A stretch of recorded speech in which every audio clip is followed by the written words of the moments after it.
검찰이 진범 논란이 있는 8차 화성 연쇄 사건을 직접 조사하겠다. 이런 입장 밝혔어요. 경찰이 조사하고 있는 사건을 검찰이 직접 조사하겠다고 나선 건 이례죠. 이 같은 결정을 한 이유는 검찰이 최근 화성 연쇄 8차 사건의 진범으로 몰려서 복역을 했던 윤모 씨가 재심 청구를 한 것에 대한 의견서를 제출받아 자료를 검토하던 중 당시 중요 증거였던 국가수 조사 결과, 경찰의 조사 결과가 조작됐다는 물증을 검찰이 최근 확보했기 때문입니다. 당시 경찰은 윤 씨를 범인으로 특정하며 과학수사의 쾌거라고 주장했었는데 검찰이 포착한 내용이 사실이라면 조작된 증거로 인해서 윤 씨가 무기징역을 선고받고 20년간 복역을 했다는 내용이 됩니다. 윤 씨는 자필 진술서에도 경찰의 고문에 의해 작성됐다라고 주장한 적이 있죠. 그 목소리 들어보시죠. 제 글씨를 봤는데 그 당시 제가 쓴 거는 확실하게 기억이 안 나고 그 당시 경찰에 불러줘서 쓴 거는 그리 생각이 들어요 좀. 검찰은 국가수 결과 조작에 경찰뿐 아니라 국가수까지 관여한 것으로 보고 있습니다. 전담팀을 꾸리고 이춘재를 부산교도소에서 수원구치소로 이감해 조사하는 등 본격 조사에 착수했습니다. 김배윤 박사님, 이 경찰이 그때 당시에 억울한 사람을 20년간 가두는 거예요. 이춘재가 사실 용의자로 드러났기 때문에. 그런데 지금 검찰이 보고 있는 건 그때 당시 경찰은 이 사람이 진범이 아닌 것을 알고 있으면서도 국가수 결과까지 조작을 해서 없는 증거를 만들어냈다는 거잖아요. 저는 이 사건 보면서 조금 전에 우리가 울산 경찰 얘기도 드렸지만 한 사람 불러서 조서 2명으로 꾸미고 한 사람 불러서 가명으로 조사하고 본청에는 보고도 하고 과연 지금 경찰이 그때 경찰과 얼마나 달라졌는가에 대해서 국민들이 궁금해할 것 같아요. 수사기관에 대한 국민적 신뢰가 담보되어 있는 내용이라고 볼 수 있는데요. 꽤 오래전 사건이긴 합니다만은 국과수의 조사 결과까지 조작해서 한 사람의 인생과 운명, 법적 결과까지 바꿀 수 있다라고 이게 대한민국인가? 라고 생각한다면 정말 믿을 수 없는 일이겠죠.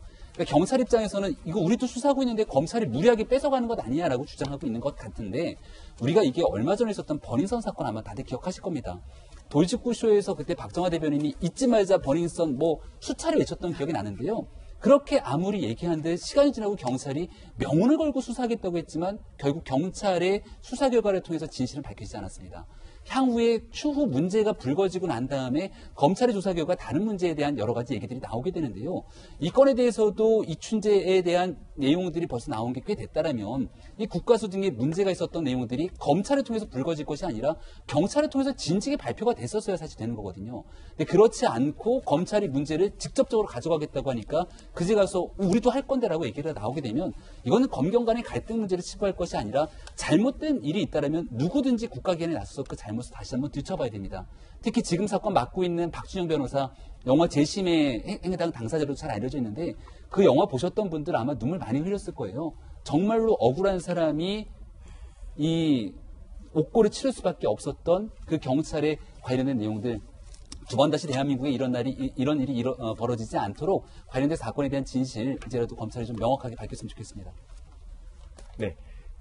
이 사건 같은 경우는 만약에 정말 국가수가 관여했다라고 하면 이제 공문서 위조 또는 허위 공문서 작성인데요. 문제는 공소시효가 7년입니다.